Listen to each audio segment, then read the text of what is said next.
Welcome back to Ty and That Guy. I am Wes Chatham, and this is my good pal, Ty Franck.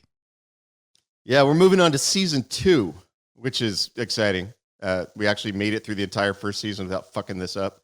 201, Safe, which was written by Mark and Hawk and directed by... This is the first episode directed by Breck Eisner, who wound up directing episodes for us for the rest of the show.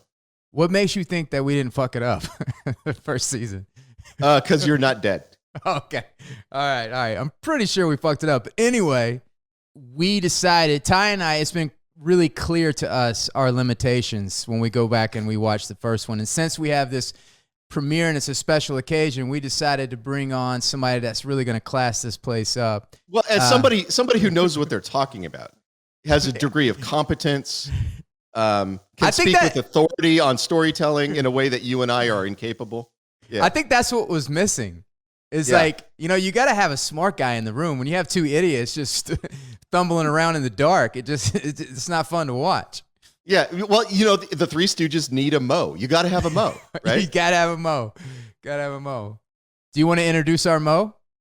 Yeah, so the Mo for today is my good friend, Robin Veith, who was a writer on the first season of the show and wrote with us through the first 3 seasons. I think she may have even consulted on season 4. So she did a lot of work on the show and a lot of really important early work on the show when we were setting the whole thing up. So those first couple seasons are really like where you establish what the show is, and she was there for all that. So let's bring Robin in. Hello, Robin. Hello. Before we get started, I want to clear something up. Ty, when you introduced Robin, you said "my," used a personal pronoun. Shouldn't it be our good friend? She doesn't know you. But she acts like it every time I see her. I mean, come to think of it, she's always like, "Oh yeah, hey, that thing, how right." How what's funny is anytime Wes texts me, it's just like, "Hey, it's Wes Chatham." I'm like, "Yeah, I know, dude." We worked on the Expanse together. I'm like, I got it. I'm doing that to be funny. Uh-huh. He still texts me that way. Yeah. But you need it, Ty. That's need true. it. Yeah. Every time we rap, you forget about me, and like there's probably a good 30 minutes before you completely and totally lost all memory of who I am. So that's not personal. I forget everyone involved with the show. No, if Ty even replies to a text, I take it as a high compliment. That's true. I'm the worst person for replying to texts. You know what he will reply to if you just text him random stuff like, "Do you keep your bean on the inside or the outside?" I forget. Yeah, he'll respond immediately to that. Yeah, or if you text me a quote from The Wire. Yeah, instant response. Yeah. Did you see that they're decriminalizing prostitution, and they're not going to prosecute prostitution, low-level drugs, and low-level crimes in Baltimore? And like, we're all just like, Amsterdam! Amsterdam! I know they're making Amsterdam. It's perfect. Hey, Bunny Colvin was a genius, and he's a hero. Truly. But ahead of his time. It should be Bunny Colvin Day, the day that they announced that new law is in effect. Yeah, exactly. Did I ever tell you, Robin, I ran into him at the Soho Met? No. Yeah. That's awesome. Yeah. So I love that guy. It was like 2 seasons ago. The fire alarm kept going off. Like every day it would go off like 2 or 3 times. That hotel's like the worst. But the fire alarm goes off at like 3 a.m., right? And Janae was staying with me at the hotel at that time. So she gets up and she's putting on clothes and she's getting the cat. And, I'm throwing on like a bathrobe. Yeah, it's 3 fucking a.m., right? And it's the middle of winter because it always is, because it's Toronto. So we go down, and you have to go outside, right? So we go out the front door, and everyone in the hotel is just milling around at 3 a.m. in front of, and like if you were the paparazzi, man, you would have paid like $10,000 to know that was going to happen, because it was literally a who's who of Toronto actors just in bathrobes and slippers milling around in front of the Soho Met in the fucking snow. And there was like Bradley Whitford, from West Wing, and what's her name? I can never remember her name, but the girl from Flight of the Conchords, the funny one. Kristen Shaw. Yeah. She's there, and like, and there's one dude who's like, I'll come downstairs, but I'm not fucking going outside. And there's like that little settee in the, there's like an airlock in the residences. There's a little settee in that airlock. He's just chilling on that. He's like, I'm coming down this far. I'll sit here. I'm not fucking going outside, right? And it's fucking Bunny Colvin. Amazing. I'm sitting there. I'm trying not to stare. Like I really wanted to go back inside and talk to him, but then I didn't because I'm a chicken shit. My only starstruck moment at the Soho Met was Narain and I were coming back one time and got into the elevator, and Catherine O'Hara got in the elevator with us. Wow. And we both just went like wide-eyed, and we're looking at each other, and I was literally like starstruck, like I couldn't do anything. And Narain's just kind of like looking at the floor and looking at me, and finally he's just like, we love you. Thank you. And then got on the other floor. That I awesome. actually, she must have been there for a while because I got in an elevator with her. Same thing, starstruck. Looked over, didn't say anything. But those fire alarms are funny. And I, every single time, if it's 3 a.m, I always wake up and be like, I'm chancing it, and I just roll over and go back to sleep. And I'm like, fuck it, it's too cold. Doing that. Yeah, I started doing that. Janae would like get like the fire alarm would go off at 3 a.m. She'd get up, she's throwing on the robe and getting the cat and all that. And I usually sleep with earplugs. I'm like, with the earplugs and a pillow on my head, I think I can make it through this, right? And she's like, you got to go. The fire alarm's going off. I'm like, if there's actually a fire, send somebody up to come and bang on the door because I'm going to try to go back to sleep. I'm like, I don't smell smoke, so fuck it. And I'm on the 23rd floor, so they have a good shot of putting it out before it gets to me. It's like the earthquakes in LA. You wake up in LA like, whoa, that sounded bad. And then you just go back to sleep. You just go back to sleep. Yeah. Everybody's texting each other the next day. Yeah, earthquake. Hey, did you feel that earthquake? When Janae and I first moved to LA, this was a million years ago, but when we first moved to LA, it was like in 1998 or 9. There was a bad one. There was like a 7-point something. And that was the only one I got out of bed for. And the reason I got out of bed is I had just gotten Janae a grandfather clock as an anniversary present. And I could hear it rattling and banging. So I ran out to the living room, and the earthquake lasted long enough that I was able to run out to the living room and hold the alarm clock. So that the grandfather clock, so it didn't fall over. That was a long fucking, I thought about it later. I'm like, man, that's a long earthquake if you can get out of bed, go through your house, and hang on to the thing, and the earthquake is still going. Yeah. I moved to LA in 92, and I didn't feel an earthquake until 94, the Northridge earthquake, because I moved out here for college. And nearest I can figure is I was probably just drunk and stumbling around for 2 years and didn't even notice the earth shaking. And it's funny because Northridge was so significant, that like there was no getting around it. Yeah. But it's interesting in those moments what triggers in your brain. The first thing I did was I became aware of myself like standing out front of the building because it was like 3:00 a.m. And it's like I've got this trash bag in my hand, which I guess is just like I was in some sort of mode where I was just gathering important things. And I looked inside, and what I had done, this is 94, you understand, children, is I'd walk to my CD tower and just dumped it into a trash bag and walk it. No license, no money, no keys, just all of my CDs in a trash bag. Oh, you did. It's funny you talk about things going through your mind because I remember the very first earthquake I went through in LA. That really the first time I've ever experienced that. I remember I watched The Exorcist too much. Growing up, because I remember waking up in my bed and I was like, "Oh shit, it's happening!" And I was like, I think he's possessed. I was like, I never should have turned my back on God. And I was shaking. I was like, I started thinking about all the times we did cocaine the night before, and I was like, it's got me, man, it's got me. And then it kind of settled down. I brought this on myself.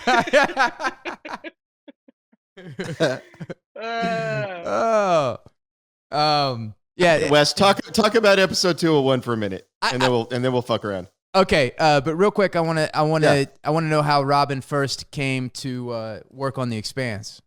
Oh yeah. Do you want me to tell my version, or are you going to tell your version, Ty? There might be. I'll tell it how I remember. There's 2 versions, because my version is whatever your version is, because I don't know any secret insider info. I had a string of 3 unpleasant work experiences in a row, and We I want also names. Name the show and the showrunner. No, just kidding. just Google me, you'll figure it out. But you know, like I also just am very wary of pigeonholing myself in this business. So I just love good characters and good stories.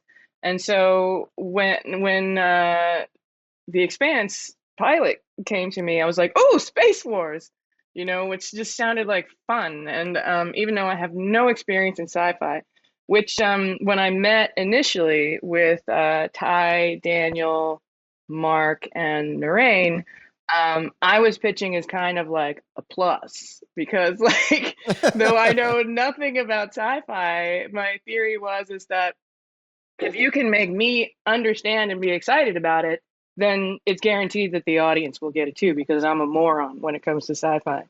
Also, I was also saying that though I know nothing about space freighters and living in space, it did feel awfully similar to living on the circus train, so I could relate to that. So I looked at it as my job in the writer's room was to be sort of the idiot with the heart of gold, in that, like, I really want to understand what you're talking about, but you've got to make me understand it or we're not moving on. So you mean so you mean the job of my life? Yeah, you took over. You know? But I mean, to Ty and everyone else's benefit, they when they were able to explain it to me, they were able to get me to understand in a way that then made me excited about it. So I would be like really on board, and I was able to like access that information for later episodes. Usually I would think I would understand something scientifically and try to pitch it later, and then Ty would just laugh and correct me. Like, you know, I would just remember it the way that I wanted it to work. But the principle to me always was, it's just like, I deeply admired the respect for physics and reality. So my whole theory as a writer is just like, give me a box and I'll give it back to you as pretty as I can make it. So like anytime there was a story, it's just like, okay, what's the Expanse version of this story? Like, how can we, you know, I would get excited about like vacuums and stuff and like going out into space. And I think one of the biggest sort of speeches I've ever made in a writer's room was a very fervent speech I made on the Expanse, which has been called my space floor rant. The space floor. Which was Ty desperately trying to get me to understand how spin gravity works. And the way he was finally able to make me understand it is that, like, if this is, you know, the shell of the station, then you're walking around like this inside because it's spinning and pushing out. So the poor set, because everything on the Expanse was about classism and racism and everything too. So if you're living in the middle, it's the least like Earth. So that's the poor section of town. And if you live on the edge, that's where the rich people live. And I was like, okay, I get it. So if I'm rich, my penthouse is on the bottom floor. And my floor is glass. So I have a space floor. And Ty just started laughing. He's like, no. And I'm like, why not? And he's like, you know, like, there's radiation and, you know, like, they just wouldn't spend time and money on that. I'm like, hell yeah, they would. He's like, why would you ever do that? I'm like, why do people build cathedrals? Because they can, and they want to.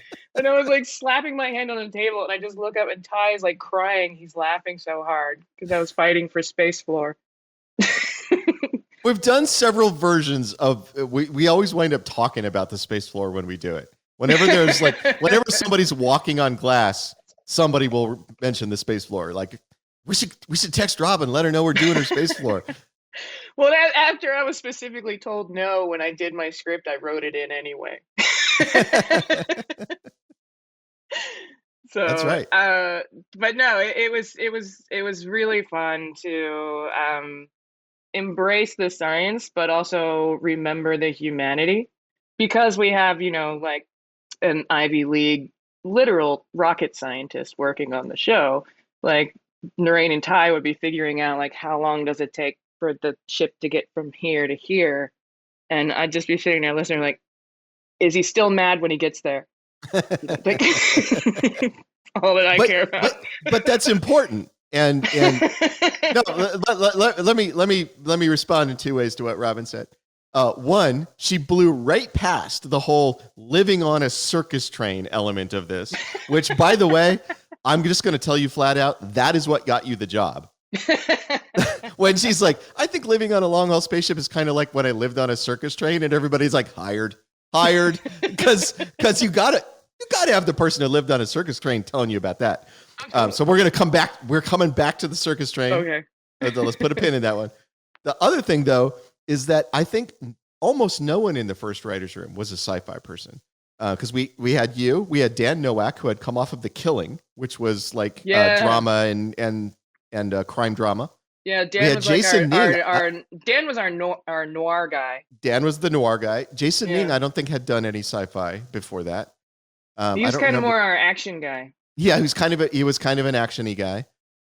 Mark and Hawk had done Iron Man and Children of Men, but they were not known as sci-fi guys in features. They were known as action movie guys.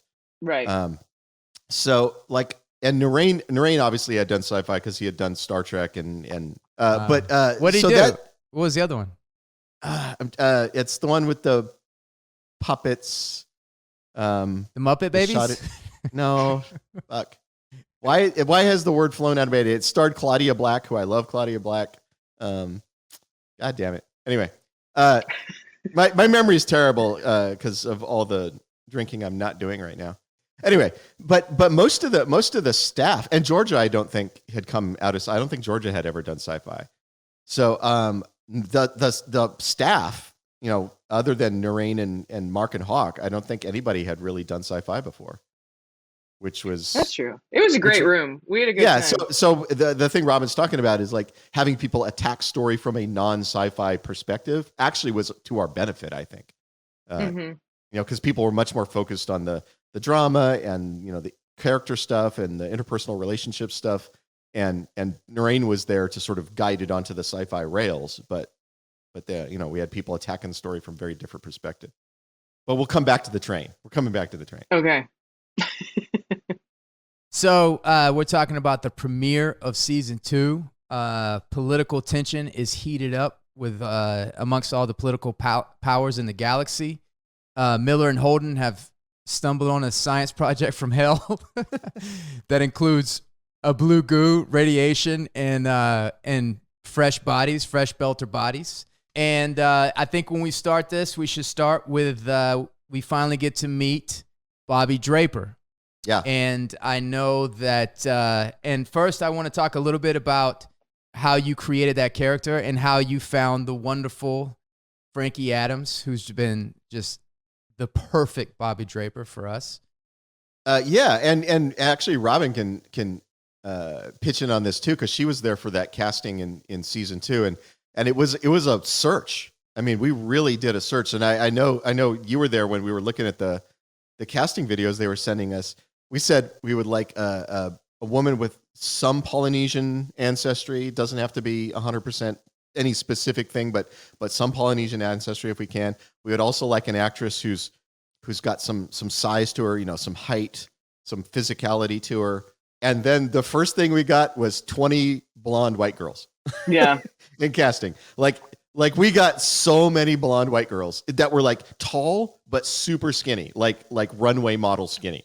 And they go, well, she's really good. You should give her an honest look. She's really good. I'm like, one, she doesn't look anything like what we said. And two, when she tries to act like a badass space marine, I am going to laugh my ass off every time. when this girl with pipe stem arms is pretending like she could knock somebody out, I am just going to be laughing my ass off. Again, we were dedicated to physics. Twiggy, Yeah, Twiggy is not knocking anybody out. I'm sorry. You're not gonna believe Twiggy being a Marine. No. But creating the character is one thing we did in the books, and we do this on the show a lot too. Is we take what the expected version of something is, and we try to find the unexpected version of it. So you talk about badass space Marine wearing power armor and kicking ass. There's a mental picture that comes up. It's like it's Michael Biehn or it's Arnold Schwarzenegger. It's one of those guys. Like that's the thing that pops into your head. I'm like, what is the opposite of that? And for me, it was like Polynesian woman, right? Like it is the opposite of like white dude for some reason. I don't know why that was in my head. And also, I had spent a bunch of time in New Zealand and Hawaii, and the thing that I was really struck with is how as sort of physically vital the people from those areas are. Just they're tall and they're robust and just you're playing football, the Hawaiian dudes that came in to play like offensive line just wreck people. They're really physically powerful and just I don't know, there was just this physical vitality that just sort of radiates off the people from that part of the world. And I liked that. I liked the idea of that. This really physically vital person being this. Well, and then honestly, when Frankie's tape finally came in, we all watched it, and it was like Christmas morning. Yeah. We were so excited. It was just like, there she was. And we never thought we would find her, and there she was. It was really exciting. And they sent in video of her like boxing, and like she knows how to box. She can throw a punch, and she had some physicality to her, and was believable in that part. Yeah, it was great. It was very exciting. I think Frankie made me laugh. No offense, Wentz, but I don't think I've ever laughed on set harder than when we were trying to shoot like it was like like some sort of pre-battle scene or something, and the line that was scripted for Frankie was something like "hit the deck," and she came up to me. She's like, "Yeah, I think with my accent, you don't want me to say this line." I'm like, "What do you mean?" She's like, "Hit the dick, hit the dick." I was like, right. Let's take that back to the workshop.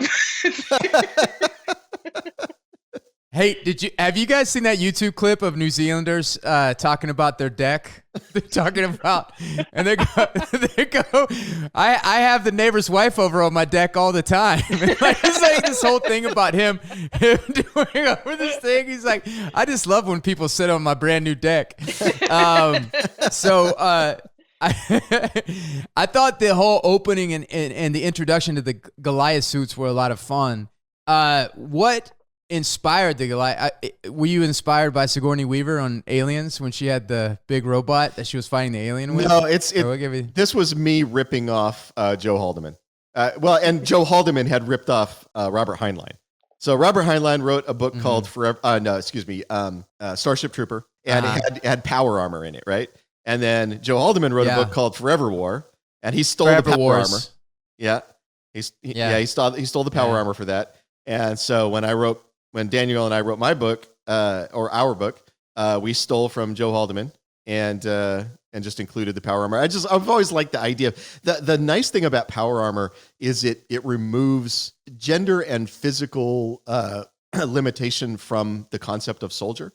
It's if a person in a suit of power armor, it doesn't matter if you're 6'1" and 250 pounds of muscle, or if you're 5'4" and like built like a ballerina. Doesn't matter. You got power armor on. You're gonna mess some dudes up, right?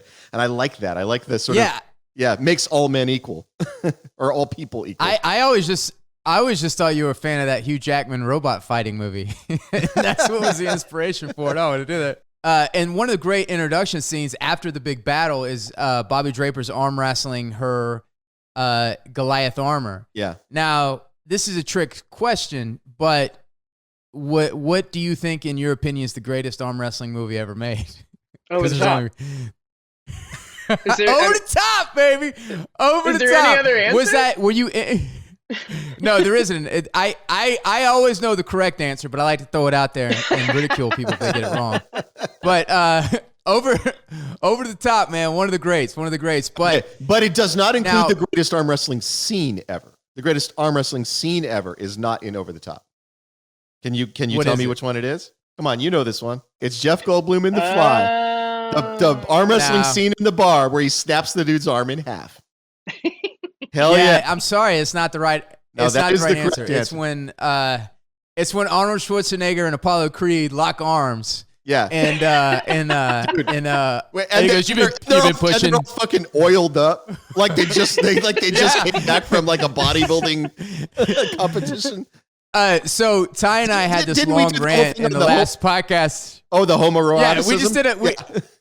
We just did it. We did a long rant on the 80s because, like, as a child of the 80s growing up, I'm like, that's what you got to look like to get the. And then we realized that girls don't care about that. Like, only dudes care about that. And then it was like, oh, wait a minute. The whole 80s was like this oiled up, erotic male, thing happening. Yeah. No, seriously. Now, you watch that scene now and you're just waiting for them to kiss. Well, I mean, yes. I mean, the beach volleyball scene from Top Gun is. Oh my God! The perfect example. Like, oh my God, that was meant for women. Those dudes, that was all four of those dudes were God. fucking. They were all fucking. and then that got me again too. I mean, there's probably the reason that I spent a good half of my deployment in the Gulf was from watching Top Gun, and I was like, those guys get the girls. Now I got it. You thought you were going to play a beach then you're on the flight in your jeans? Yeah. I'm like, that's it. Those guys get the girls, and then I'm like, wait a minute, only guys care about that. And then so you're sitting out in the Gulf, and it's 120 degrees, and your shoes are melting to the flight deck, and you're like, that movie's full of shit, man. That movie really fucked me over. There's not a girl in sight, but there is oiled up dudes. So I want to throw a little shout out to Lieutenant Sutton, who's played by Hugh Dillon, and he's also fun fact. Way, go ahead, Robin. I think named after one of my oldest friends who was a Navy SEAL. Nice. I think you mentioned that in the room. Yeah, that's the name of the. Yeah. Now, how is he a lieutenant in command of the ship? He's not in command of the ship. He's in command. He's in command of the Marine strike team, but he's not in command of the ship. Okay. Yeah. Help me understand the line when Lieutenant Hunt wants to talk to Bobby alone in his office, and they're giving her a hard time about, there might be some romance, whatever, and she says, I don't use sex as a weapon. Now, are Mark and Hawk Pat Benatar fans, and they just wanted to get that line in there? Because why is that there? I don't understand. He just wants to talk to her. That line is straight from the book. Yeah, because at one point, in the book, so Ty is a big Pat Benatar fan. I am a huge Pat Benatar fan. Okay, like. Come on, dude! I remember watching like MTV in the 80s at like midnight, and they would play like all the naughty videos, and then it would be like Pat Benatar singing in front of a screen. There's a dude all oiled up, like dancing with a fig leaf over. Sounds like your childhood was very oily, Wes. Yeah, very shiny. I need to re-examine some things, guys. This podcast has really awakened things in me.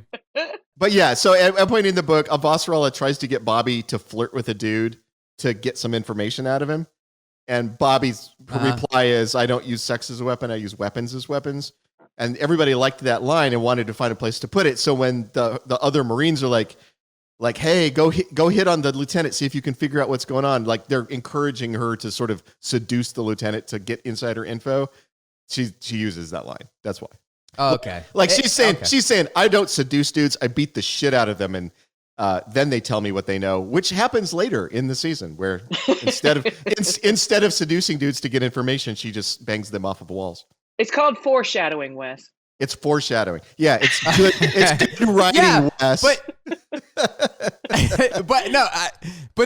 I felt it. I understand the foreshadowing. I understand what her purpose was. I was just kind of like, whoa, it kind of like, where did that come from? She was going in there, and then, but now you explain it. Okay, I get it.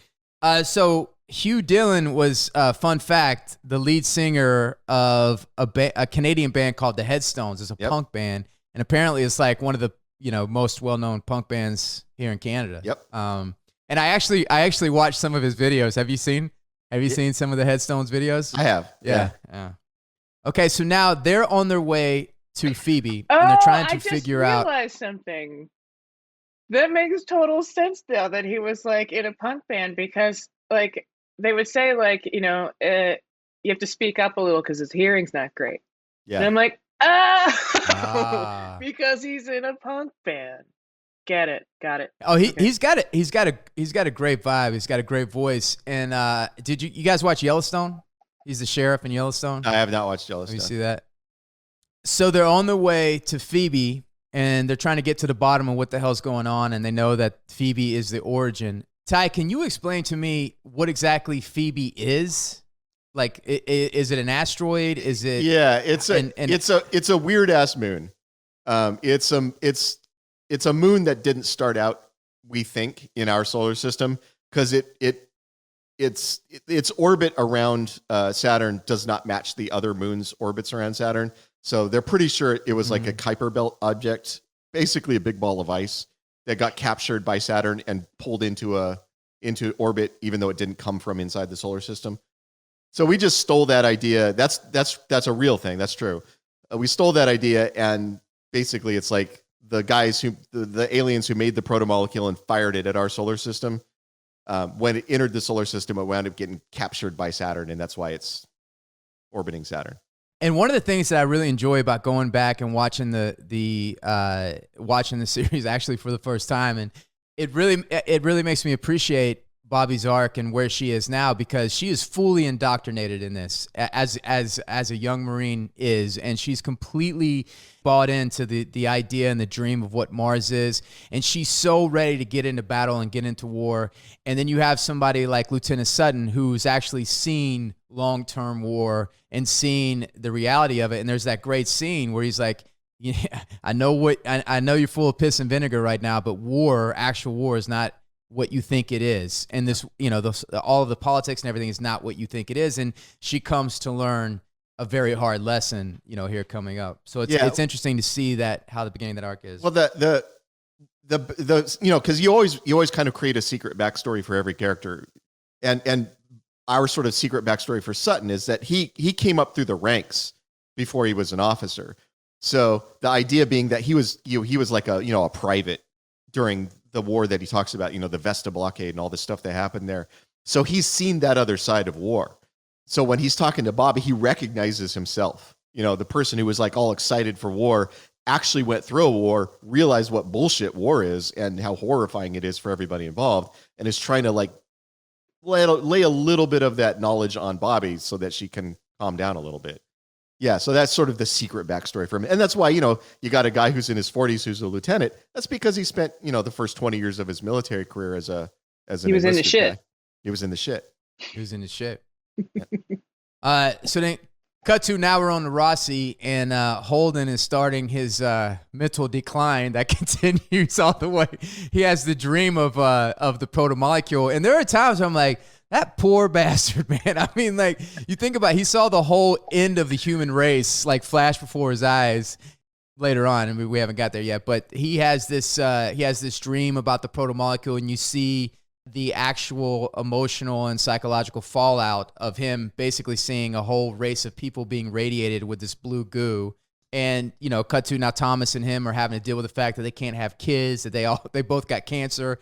They both got, radiation pretty bad. And Thomas, again, I've been complimenting his physicality and how great he is. And, he's just shirt hanging open, circles under his eyes, like just, stumbling through life. And you could just, totally believe that he's sick, and he just doesn't really give a shit about it anymore. Can I tell you a little a secret production note about that scene when they're sitting in the chairs together and he's like shivering and acting really sick? What was going on there is Thomas is super methody, right? He had us bring in a big bucket of ice water, put it on the floor just out of camera, and he was sticking his foot in that bucket of ice water during the scene so that he could be like shivering and all fucked up. Yeah, so his foot is in ice water through that whole scene. That's so only Thomas Jane. Could you imagine like some young actor, their first job, and being like, I really want to, bring some ice water or whatever. The director would be like, go fuck yourself. Like, you're not going to take the time. But fucking, it's like that Laurence Olivier and Dustin Hoffman in Marathon Man, when every time before every scene, they had to wait because Dustin wanted to run around. They were in New York City. He wanted to run around a block and come because he's supposed to be out of breath. And Lawrence Olivier goes, Jesus Christ, try acting. Yeah. Like, we got to wait for this set and do everything like that. At some point we'll have Lewin come on here and do one of these. Oh, yeah. And Lewin can tell you his story about Anthony Hopkins and the whole try acting thing.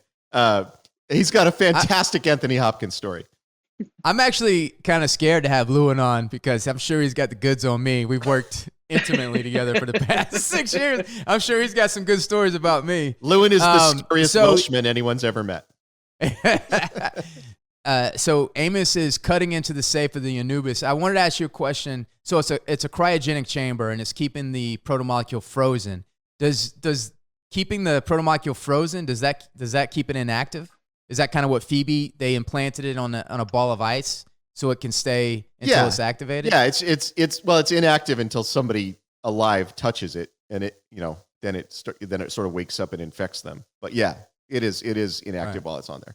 Because the idea was that the ball of ice is supposed to hit a planet, and then when life forms evolve on that planet, it can hijack the life forms and do what it's supposed to do. Yeah. So now the crew is standing around the LADAR table, and this made me laugh.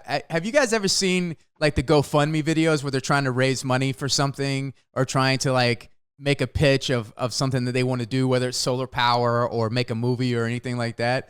So it's basically like watching Dresden's GoFundMe, where they're radiating all these bodies and with the protomolecule, and he's giving his pitch on why they should do it on a larger scale. He's giving his pitch, and they're watching this. It's like, Jesus Christ, cold-blooded. Yeah, well, he is doing a GoFundMe. He's trying to get Jules Pierre Mao's money. He's like, with your financial support, I can kill 100,000 people with blue goo. Let's make it happen. What makes me wonder how many of those type of pitches that Bill Gates gets. You know, when he sits down and it's like, we're going to kill a couple of thousand people, but trust me, it's going to be a great product. You know, like how many of those does he turn down every day? And then they decide, that moment they decide, the first idea is to destroy it. And then Naomi makes the case of like, well, we don't know what's going on with these people. And we don't know, maybe we can make a vaccine or whatever, so we should keep it and we should save it. Yeah. Now, my question to you is, do they think this is is this the last of the protomolecule? No, they don't think, well, so a couple of things happen here. One, the Martians destroy Phoebe. We haven't gotten there yet. I know, but at some point, the sample that they have is going to be valuable. Also, getting more of the sample, even though Phoebe still exists at this point in the story, getting more of the sample is difficult to do. Yeah, I mean, she thinks it's a valuable resource for sure. Okay, so let me ask you this question. I want to ask you and Robin this question. If Ty Franck and Robin Veith were in that situation, would you destroy the protomolecule? Yes. Because I damn sure would. I would. Yeah. I mean, I'm the guy who once we've cured, smallpox, let's burn up all the leftover smallpox, right? And actually, yeah. And look, and I saw those poor bastards on Eros. The vaccine ain't going to help them. So like, they're beyond vaccine. So let's destroy this right now. Yeah, I mean, I'm very sympathetic to Holden's position of let's just destroy all the protomolecule we can find. I find that a very sympathetic position. Well, I mean, I'm not taking direct responsibility for the course of the story, of course, or anything, but I was always Team Naomi in basically every decision that she made. I was fighting for her, and I agreed with her. So if you're ever wondering how I feel about anything, just check Naomi. That makes sense. Okay, that brings us to the Amos Miller fight in the galley. Yeah. And and I've been complimenting like earlier this whole thing with Miller physically he's a great actor, but he's really good. He has this great physicality. And so he comes in that scene and there have been other movies or other projects or other scenes where you're in with somebody and the actor refuses to make himself look weak or refuses to do something, like that is not logical for his character. what I love about Thomas Jane is he is 100% committed to that scene, and that it is so well done and it's so well crafted, the scene, because Amos is essentially, and this is also, you know, at the end of this fight is where Naomi really fully explains kind of what Amos's mindset is and who he is. But Amos is literally trying to figure out, he's like, I'm pretty sure you might be upset because I killed your partner. And, you know, does that mean because if we're going to have something, we might as well get it here because it's poisoning the ship. And Miller's slowly figuring out, like, this guy is not all, and it happens within the scene. And then they get in this fight, and Amos tries to tell him, stay down.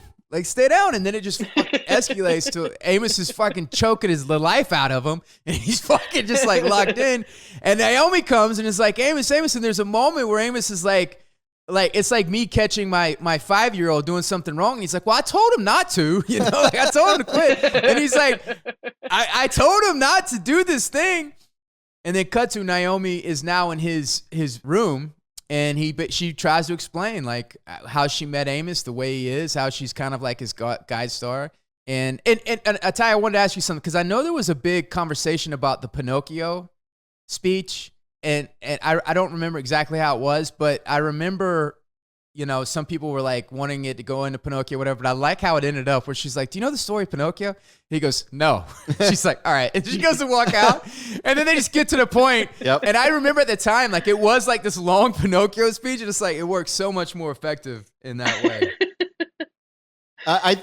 Robin could speak to this too, but I learned very quickly in the writers' room that the stage of scripts that almost everybody is, you write a first draft, it is like 30% overwritten. The second draft is you cut all that shit out. You go through and you go, I don't need this. Why did I write this fucking paragraph up here? Like, you hack it out, and you're merciless.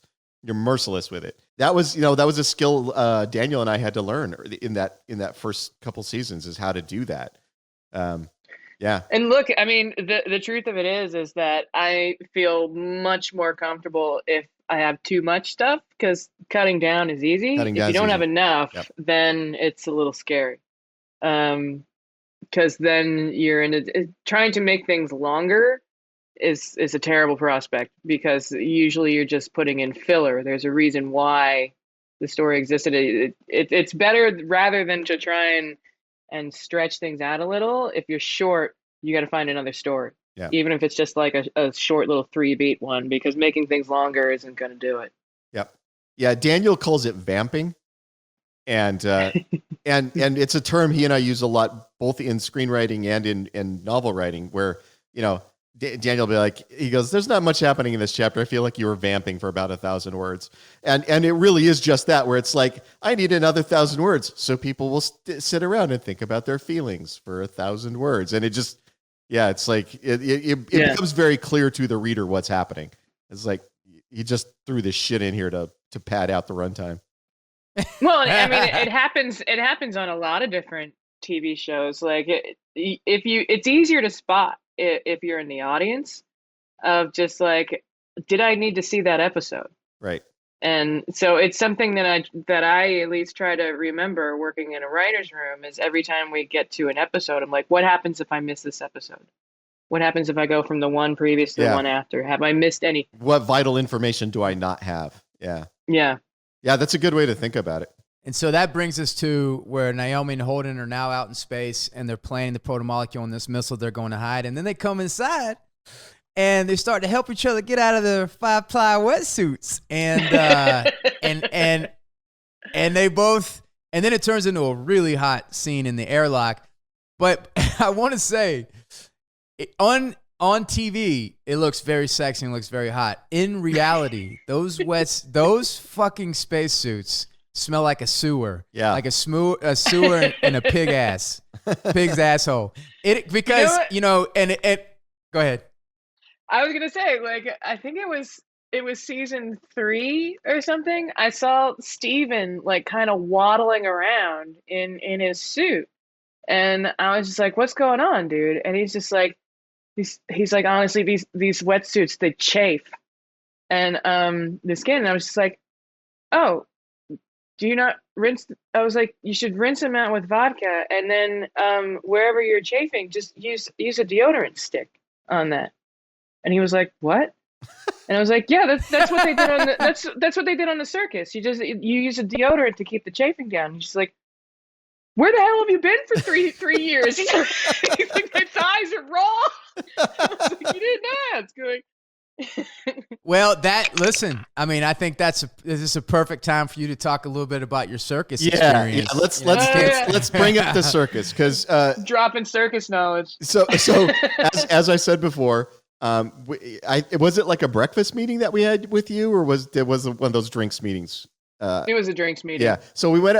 Like a couple of us from the writers, that early small writers room, went out to drinks with Robin. Noreen said, we got a potential writer here, and she had great credentials. I mean, how many Emmy nominations did you get over on Mad Men? It was a bunch, right? Three. I never won. Okay, so I'm the Susan Lucci of TV writers. So Robin had like 3 Emmy nominations for writing with Mad Men. So her credentials were significant. It's not like we're meeting with her to see if she knows how to write. Basically, at that point, what you're meeting with them is to see if you would want to hang out with them 8 hours a day for 4.5 months, right? And so that's what it is. You know, you go, you have drinks, you chat. Is this person interesting? Are they going to bring an interesting perspective to the writer's room? Something we don't have already. And so Robin's sitting there, and first of all, she's funny, as you know, Wes. She's funny. She's having martinis and she's laughing and she's funny. So that's already a good start. Like, if you're going to spend 8 hours a day with somebody, having them be funny, huge plus. And then the second thing is she's going, well, when I was like, working with the elephants in the circus, everybody's like, whoa. Okay, back to you did what with elephants in the circus? And then so go ahead, Robin. Tell everybody what you told us about your time in the circus. I think it started because I have this full sleeve now, but at the time I only had this one. Yeah. And I think Noreen was asking me, he's like, it's very specific. What does it mean? And I was like, well, the typewriter is a typewriter from the year I was born. That's a Robin for me, obviously. And the green scarf is, for the Irish side of my family. And that's Karen. She was my best friend on the circus. And Noreen's like, excuse me? Karen was my best elephant friend on the circus because we were the same age. And elephants have the same lifespan as humans. And they're insanely smart. So a 4-year-old elephant will behave like a 4-year-old child. A 14-year-old elephant will be like a bratty preteen, just like a human. And so Karen and I were the same age. And when I first met Karen, I was walking through the elephant area on the yards, and I just heard, and I turned around, and I was just like, did that elephant just fart? And Troy, the guy who was head of the elephants, just like, don't look at her, don't laugh. And I'm like, what's going on? And he's just like, she had a trainer who was a practical joker when she was little. And he taught her that if she stood on her trunk and blew, it would go, and, now she does it for attention. So don't look at her, don't laugh whenever she does that. I defy you. If you see that big eye swinging around and she smiles and it's and then you hear a raspberry, I laughed every time. And elephants laugh too. It's like, and so it got to the point where the trainer wouldn't even have to look. He'd hear, and then hysterics and be like, Robin and Karen, knock it off. And, it also got to a point where she didn't even need to see me. If she knew that my office was nearby, I'd hear and start cracking up, and it just never stopped being funny. Okay, so that was great. The other circus story you have to tell. So this one is my favorite. So there are many reasons why you should not fuck with Robin. Leave Robin alone. Do not fuck with Robin. Oh, yeah. There are many reasons, but the number one reason that you should not fuck with Robin is because she can have you murdered by Russian clowns. I can order a beat down by Eastern European clown. Okay, yeah. So thank you for being more specific. She's only clarifying for legal reasons. I have one clown beatdown on account because the clowns were I've always been drawn to offbeat people, and the great thing about the clowns was they were some of the few people who actually spoke English on the circus, and B, they're just these weirdo guys, like, they wear the makeup and they're like, so outgoing and funny and hilarious, but like you take all that off and they're just like a bunch of weirdos, and like that's how you get to my heart.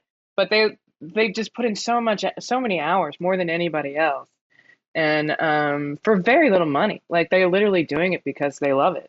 I would find ways to always arrange for some extra pizzas to make it into Clown Alley and everything, just because I wanted to. So like I was in with Clown Alley, and so they told me that if I ever needed it, they can like suit up and show up in a dress and handle any situation that I need handled. And I was like, I'm very happy to have that on account, and I haven't had to use it yet, but Is there anything more terrifying? Because those guys are super angry too. Yeah, is there anything more terrifying than you hear a knock at the door, you open it up, there's half a dozen big Eastern European dudes in clown makeup going, "We heard you fucked with Robin." And like if that ever happened to me, I am shitting my pants so hard. like that is every 4-year-old nightmare come to life. That sounds like a good movie, like Clown Hitman, like a group of clown hitmen that Robin just orders to all her enemies to go fuck them up. They're just concerned with justice, making children happy and justice. That's all they want. So we heard about that during the drink session, and so we were like, all right, we're in. Let's get her. She's got some great stories. The thing that slowly came out over the course of a couple of years working with Robin is that she knows quite well every great actor, because she was a stage manager for a while in New York. And so she's buddies with Alan Alda. She's buddies with Donald Sutherland, like all these amazing both actors. Hawkeyes. Hey, can you play your voice answer machine on the that's right. Can I? My voicemail? And by the way, I have called Robin and not left her a message just to listen to her voicemail message. Oh, my family, like, you have to text me ahead of time if you want me to pick up when you call me, because I just assume that my family's calling to I was at a party one time, and I was at a party one time, Robin, and I was telling everybody about your voicemail, and I called you on speakerphone and listened to your voicemail. You must have been call screening me. Oh, here, wait. I think maybe I can do it. Maybe it'll come. I don't know if it'll come through. Let's try. Hey, what's up? Robin's busy right now. You might recognize his voice. This is Ice-T. And yes, no business what me and Robin are doing right now. She can't come to the phone, so leave a message. And when she comes to, she recovers, and she'll make that call back to you, okay? Peace. Robin, finish rubbing that bath, baby. I haven't backed up 3 different ways. As you should, because that is a treasure. That is a treasure. Like, it's one of my most valued possessions. Like you should be leaving that in your will to your niece. Yeah, like after he did it to me, I was texting everyone that I know in like all caps, like, call my phone, and people were like, Jesus, what's wrong? I'm like, nothing, just call my phone. And how were y'all just talking one day, and you're like, will you just do my voicemail? And he's like, sure. Like, how did that happen? Well, here's the funny thing is, like, I did one season on SVU, and Ice-T is just the fucking coolest motherfucker you're ever gonna meet in your entire life. Like, the way he handles his fans, the way he handles himself on set and everything, just aces. He's just true professional, golden guy. And so I'd spent like a year on SVU, and at the end of the year, my last episode when I was on set, I knew I was leaving the show, but nobody else did. I didn't really tell anyone because I didn't want to, like clog up the works or make a big deal about it or anything. And so I saw Ice. He was just like hanging out, between shots, and I was like, Ice, I'm gonna ask you a favor. No is an acceptable answer. And I was like, but would you be willing to do my outgoing voicemail? And he's like, oh yeah. He's like, yeah, no problem. And he's just like, but you gotta start me off. And I was just like, he doesn't know my name.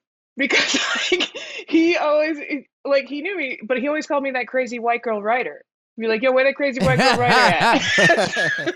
So he's just like, you're gonna start me off, and I'm just like, oh yeah, no problem. All you have to say is Robin can't. He's like, got it. Yeah, he doesn't know my name. He just wanted to know your name. That was a really smooth way to do it, though. Totally. Yeah. He's the coolest guy ever. Coolest guy. Yeah. So that was the other thing that happened, and Robin is not a name dropper. Right? Like I worked with her for years, and then she'd be like, yeah, so this one time when I was like taking some like Kentucky Fried Chicken to Don, and I'd be like, Donald Sutherland. I'd be like, what? why were you taking him chicken? Oh, well, he was on this stage production we were doing, and like he wanted chicken, and I was the stage manager. I was running errands for him, and I'm just like, all right, back up. Now I need to know every Donald Sutherland story. Okay.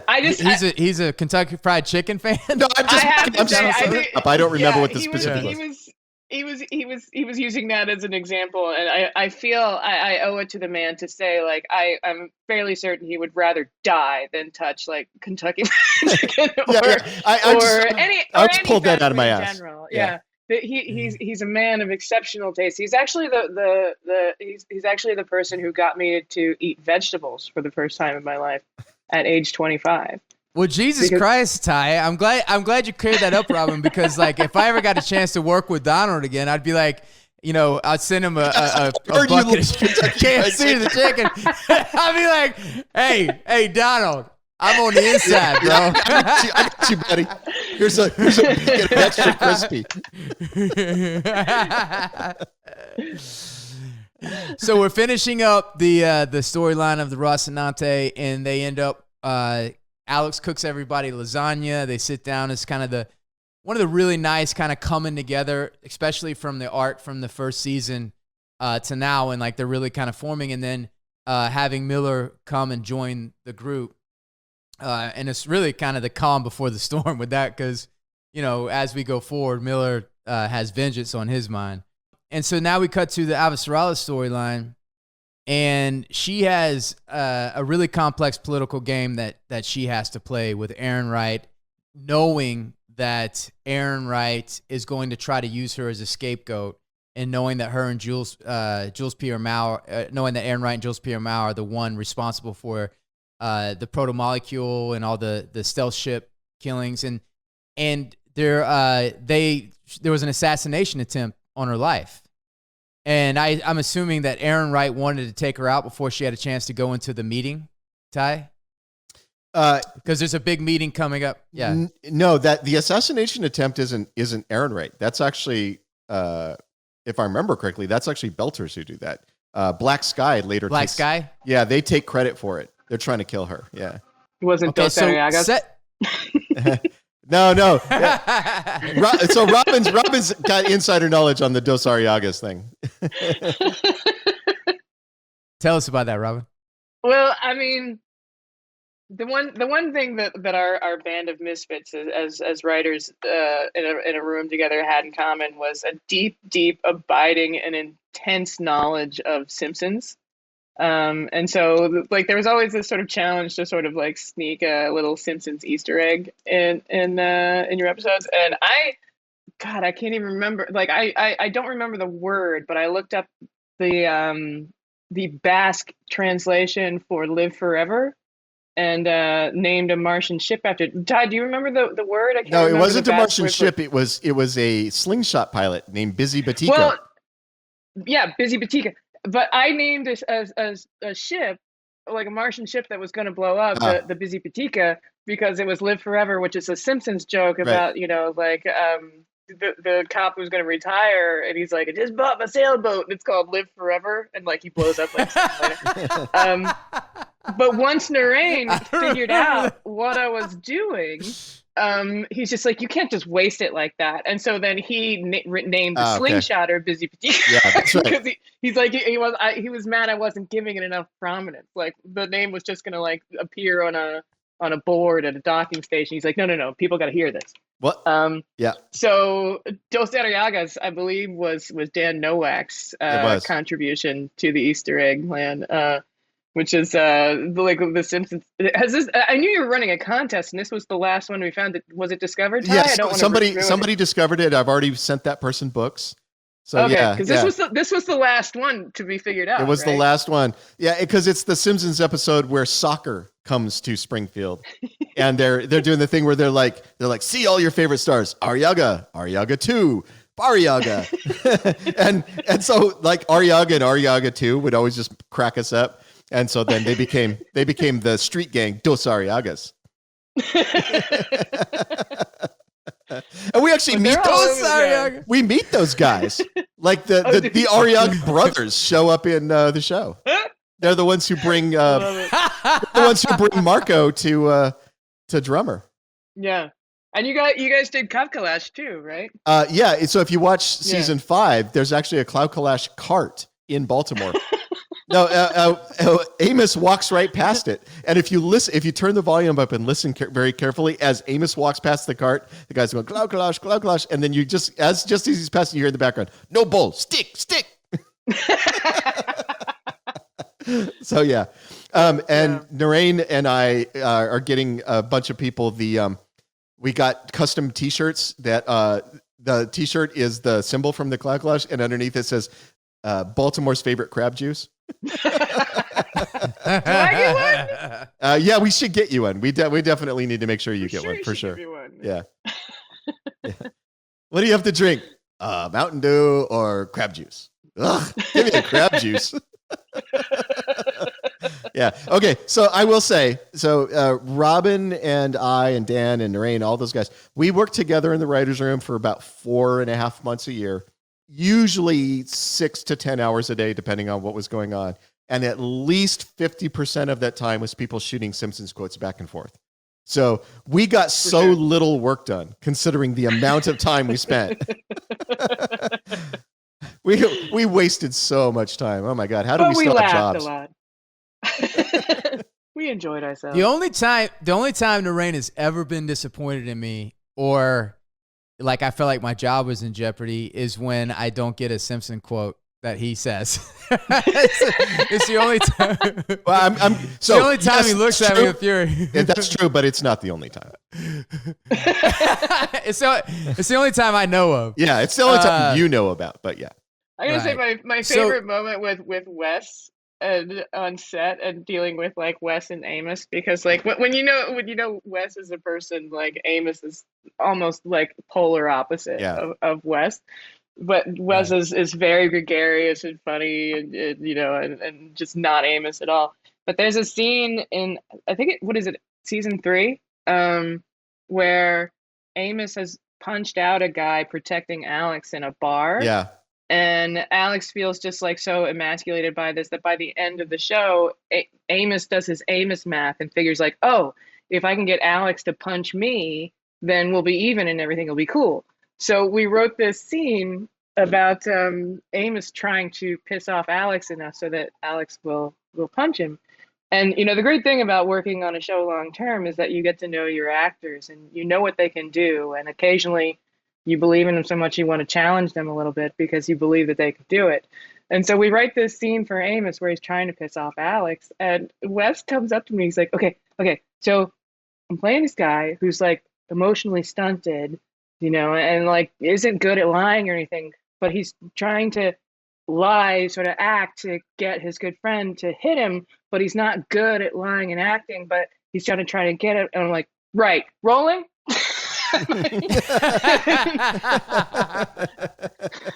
It's like, okay. And then he was great. But hey, do you remember the like a fucking pharaoh line? Do You remember that, Robin? And you told me the story of like your buddy said that like he's gonna fucking There's a bunch. And what was it like? Someone on Twitter said that was the most Baltimore thing they've ever heard. And like whoever runs the Expanse writers thing is just like, that was a story from our Baltimore Robin. Right. So a lot of the insider knowledge we have on Baltimore comes from Robin. She's from there. There are a bunch of like memorable, like one-off lines that are like the memorable lines that people quote. A lot of those are direct quotes from Robin's life. Like she wasn't even pitching. Robin wasn't even pitching that line sometimes as like a line for the show. She's just quoting something that happened in her life. And we're like, all right, that's in the show. That thing Robin's friend said just before he crashed a train off of a bridge. We're putting that in the show. Because if you ever meet somebody who crashed a train off a bridge, Robin knows that guy. Right? Like, yeah, so my friend who crashed a train off a bridge, he used to say this thing, and the two things would happen. We'd be like, one, we're stealing that line that's going in a script, and two, why do you know a guy who crashes trains off of bridges? Yeah. Yep.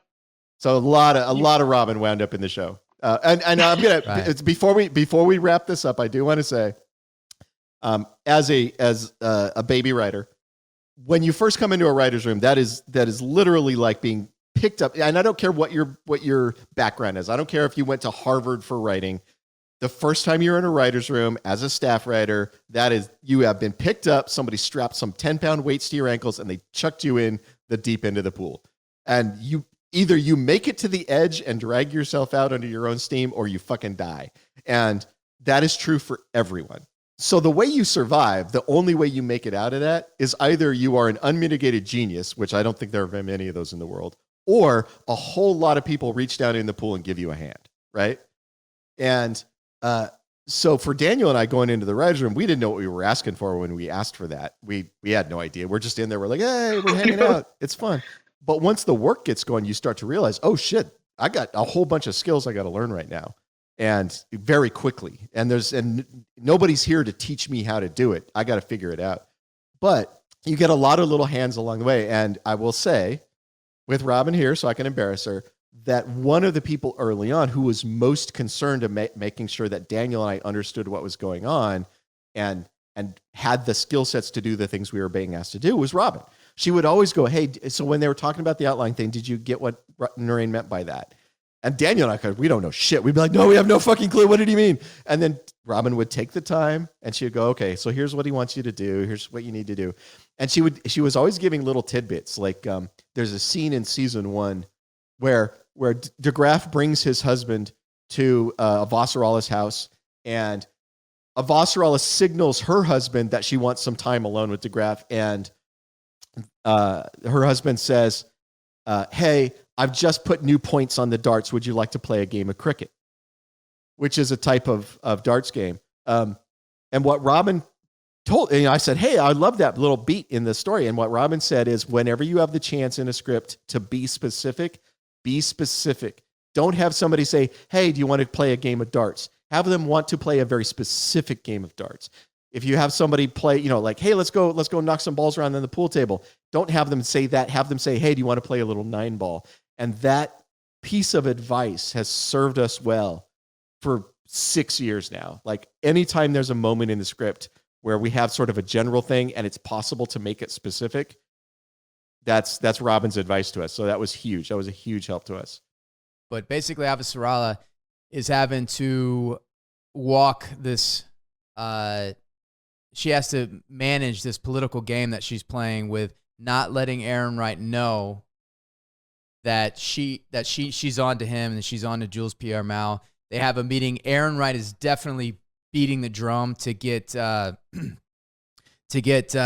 war going with Mars and maybe using them to hide all the things that him and Aaron Wright have done. Mars is on the way to figure out what happened to Phoebe.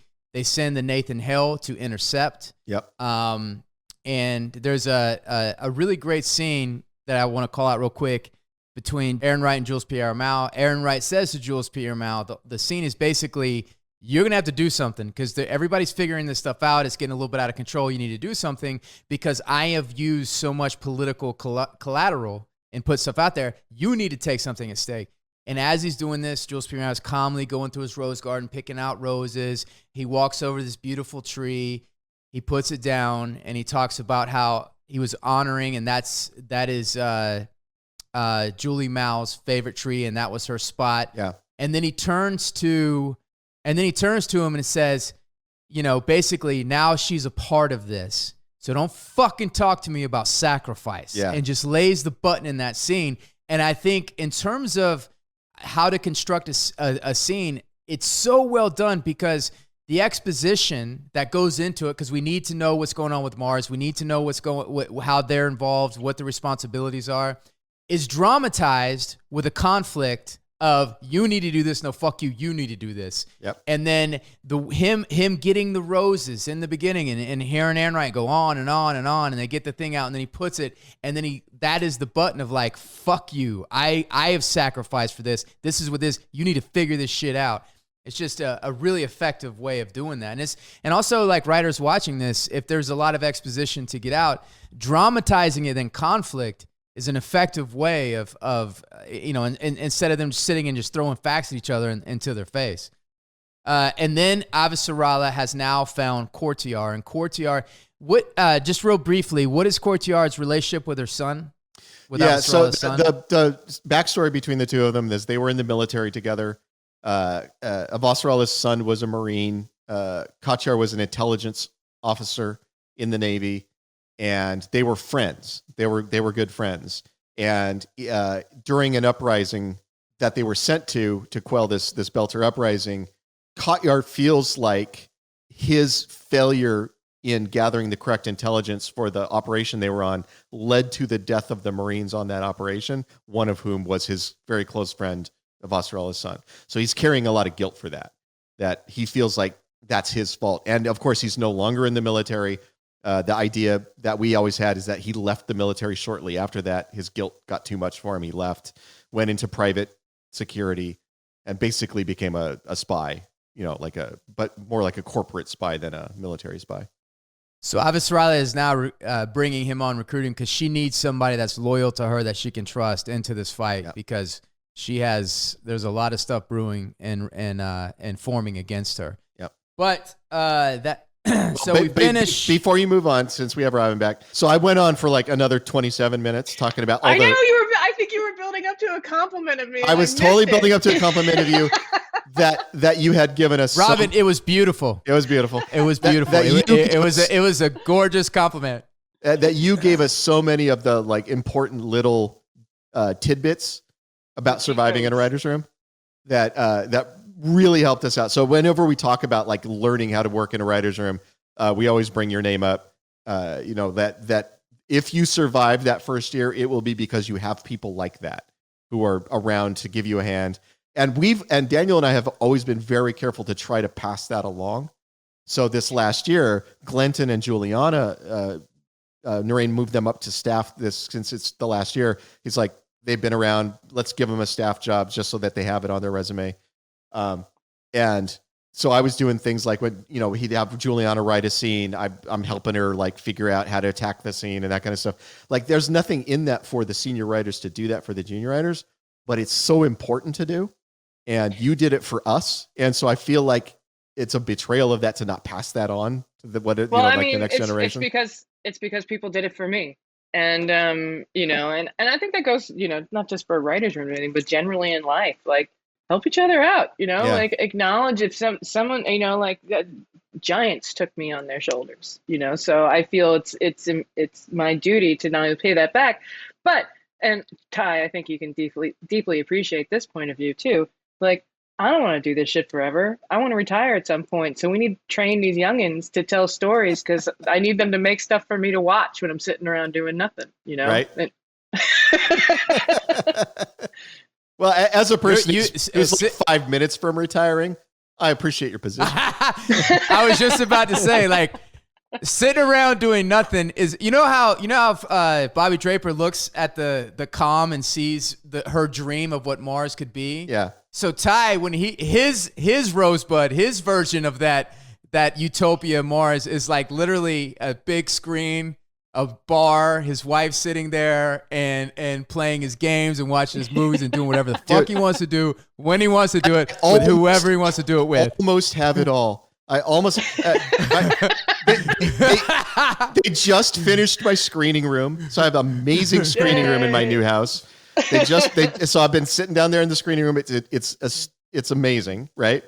The screening room is literally like 12 steps from my bar.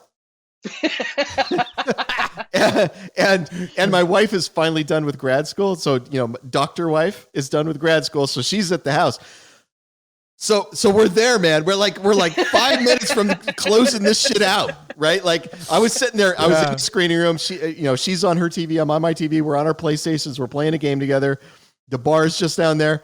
Like I'm sitting there. I'm going, so close. It's so close. I need slightly different chairs in here. I need the inside and outside of the house painted. Like there's a couple things left to get done. But pretty soon, like in 6 months, I'll be like, "Hey guys, have you seen Ty?" And they're like, "No, have you seen Ty?" No, I haven't heard from him. And like 10 years later, he's gonna be like all full bearded, long haired. Like I'm like, Ty, where the fuck you been? Like, get off my lawn. Yeah. He answers the door with Kleenex boxes on his feet, and really long nails, and a shotgun. Yeah. And a shotgun. Yep. You from the bank? You from the bank. So, Robin, there's a thing that we like to do as we kind of finish this up. We like to think about what movies this episode has triggered for us, and we usually come up with a category, and then we try to come up with the Tying That Guy type 5 for that category. Sometimes we agree, sometimes we won't, but there can be only one top 5 list with us three. But I just remember before I do that, I think I wanted to have just a moment real quick to do a crew shout out. And I think if we do one of the things like Ty and me and Robin, the writers, the actors, we get a lot of credit, for a show like this. And there's so many phenomenal people, and we, especially with this crew, it's just really unique, gifted people that we get to work with every day. So I kind of want to just give a shout out at the end of whatever person. And like in this week, I want to talk about Joanna Hansen, who's our costume designer, Joanne Hansen. And she is fucking unbelievable. And if you and everybody watching this and you go back and you watch The Expanse, try to think about how difficult that job is to create all the different looks, all the different vibes, like how, and artistically, like creating each style and each vibe. And it's such a massive show, with all these different worlds and all these different looks and all these different, and they're making these clothes. They're not going shopping for them. They have to make all these clothes because these spacesuits don't exist yet. So they have to create these things. And Joanne, every time I see her has it all under control, super sweet, super smart. And one of the most talented costume designers that I've ever worked with. And the fact that she has not been I don't understand it. She's actually up for an award right now at the Canadian I think I don't remember which I think it might be the Canadian Directors Guild or whatever. I don't remember which. I'll figure it out. I'll know for next time which award she was up for, and also know if she won or not. But yeah, so she's finally getting some fucking recognition, man. Nice. And she deserves it because you think about all the different looks, the amount of work and hours, and she doesn't have the budget that some of these other big shows like this has. And so it's just her creativity and her team, this solid team that works around her. And every season, Joanne impresses me every time I go in there, and she's just on the ball. She's one of the most gifted costume designers I've ever worked with. And so, I'm glad that she's getting this award, but she should be winning fucking Emmys. Yeah, I agree. Well, I'm glad you guys do that too, because most people don't take into account like the true, community it takes to make anything happen in TV. Yeah. And I mean, sometimes actors get way too much fucking credit when all the hard work is done. The hard work is done. Did I tell you what ahead. Narain said when he met somebody and told them that he was a TV writer? That I believe this was Narain's story. I could be wrong, but I think it's Narain's story. Met this lady and told her that he was a TV writer, and she said, "Oh, so what is it you guys do? Do you guys like follow the actors around and write down what they said?" Like, in her head, the actors were just making up their own dialogue, and the writer's job was to transcribe it.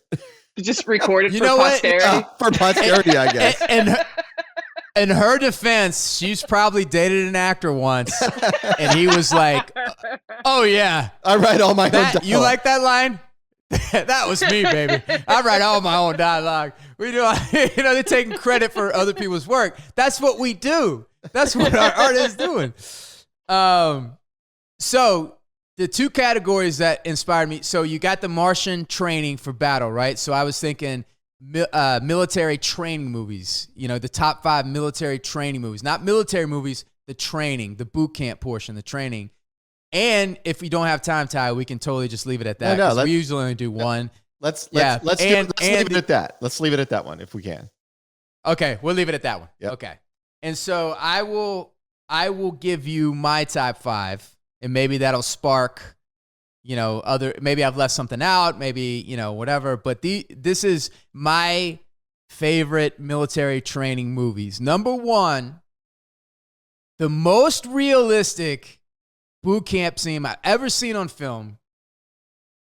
Brilliant is Full Metal Jacket. Yeah.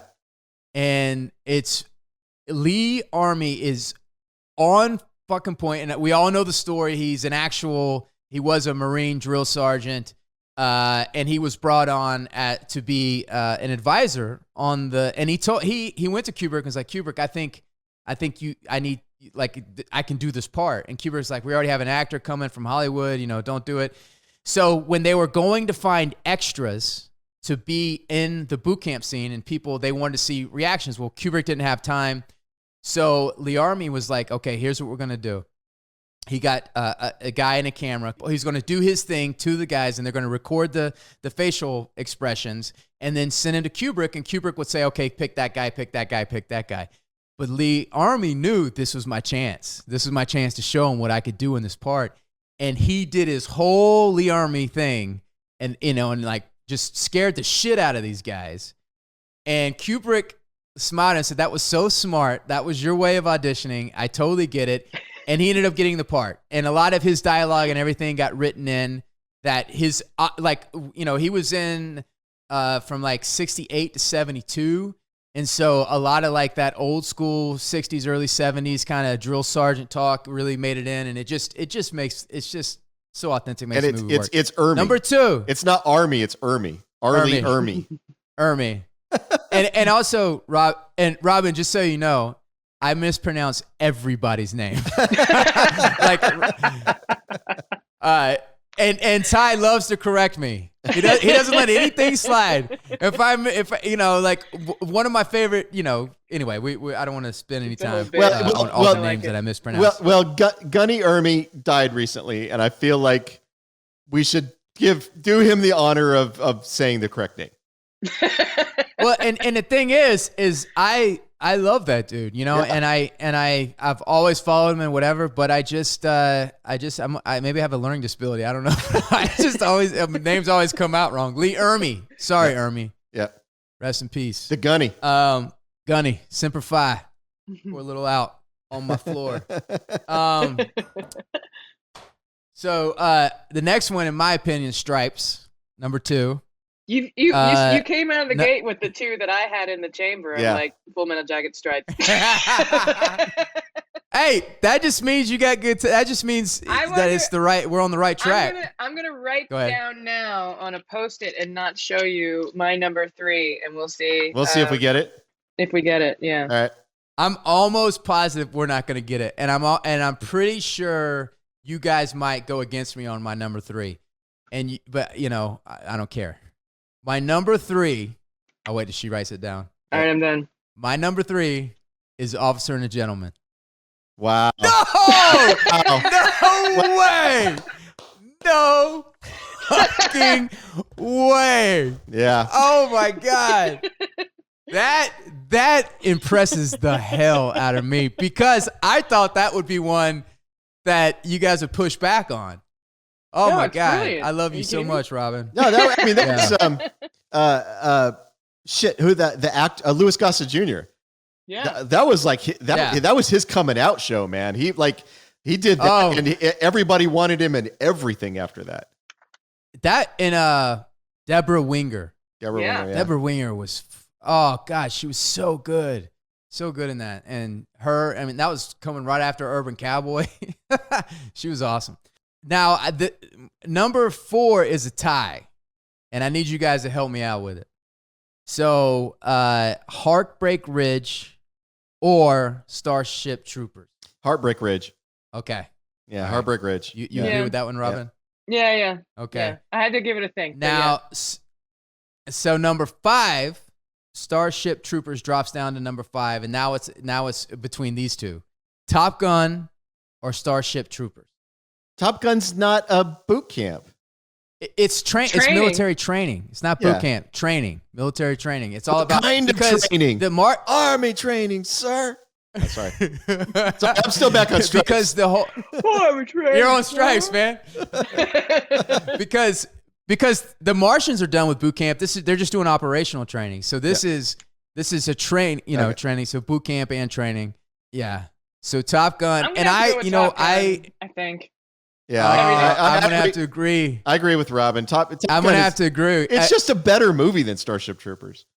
I mean, And, just well, the iconography of jeans on the beach, like that has nothing to do with training, but like we spent the first 10 minutes talking about it, so it's proven to the test of time. And Any movie with And I remember up Rick Rossovich has got to be in the top 5. Come on. I remember seeing Top Gun for the first time and hearing those jets, and it just, I've never seen anything I've never seen dogfighting like that. I've never seen anything like it. And that is single-handedly the reason, like I said earlier, that I was out at sea for 4 years. Is because I saw Top Gun and I was like, I'm there, man. I'm doing it. And I'm on the flight deck. I'm working on the flight. What's funny is my dear old friend who I've known since we were 10 or something like that, who became a Navy SEAL, got into the Naval Academy thinking that he was going to be a Top Gun. But he's 6'5", so they're like, you can't get in a plane. And he's like, okay, hunt for Red October. Put me on a submarine. And you're like, again, you're 6'5". We can't put you in a submarine. So he became a SEAL. So, and all the kids of 1987, I bet they just had an influx of when they became of age to be able to join the military. And the thing is once I was there, I was like, maybe I wanted to become an actor because every movie that you see, you're like, that's what I want to be. And then you go do it and you're like, no, and then it's like, oh, wait a minute. I just want to fucking play make-believe and live in that world for a the rest minute. of my life. Now I'm done. Yeah, it's fun. And it's like, now I'm done. No, the flight deck is not as sexy as it was on Top Gun. So this is an important point for you kids listening. I know you watch the show and you love Amos. That doesn't mean you want to be a child prostitute turned mechanic. It means you want to be an actor. Right. Well, the thing you don't know, Wes, is Robin has taken over Hollywood. So pretty soon, if we want jobs, we'll be working for her. So we'll get to see her again. We're going to get to hang with Robin. Oh, if any of us need a job, Robin's going to wind up giving it to us. So you guys have no idea how many murders I'm investigating right now. I will say, Robin, I was really disappointed, thinking oh shit, Robin isn't here this season. Because when you're on set, everything is just so much more fun. When you're hanging out, it heightens everything. I'm like, oh, fucking Robin's here. And then you go talk and then he's laughing. And then we go out for drinks and all that shit. That was fun, man. This season has been the most boring season because, I honestly, y'all talk about the writer's room. And I'm always I always feel like I'm metaphorically looking in the window of the writer's room and be like, I want to hang out with those guys. These guys I want to hang out with. And then when y'all are here, I get to hang out with you guys. But well, my brother-in-law, who is ex-army, was a chemical engineer, and now works at some corporate thing or something. But like, he came to visit a writer's room that I was working in one time, and came back to my family. He's like, "Robin goes to kindergarten for a living." Yeah, I was like, "No lies, no lies." Yeah. There's a reason that my arrested development I have the arrested development of a 13-year-old because I've worked in this business for so long that I've had there's no reason to mature. Why? No. You get rewarded. This is the most, I've been successful in a number of things, but this is the most successful I've ever been. And it's because I don't have to be better than this to be successful in this business. Oh, damn it. Robin froze again. All right. Well, let's wrap it up. Okay. Thanks to our guest, Robin, for coming by and hanging out with us and really classing this whole thing up. And thank you guys for coming to hang out with us. Please let us know what you think. Send us questions, like and subscribe. Do all the things. We appreciate it. We're gonna do some fan questions on the next one of these, I think. So yeah, please send questions in. We got a whole list we're gonna do. We'll see you then. See you then.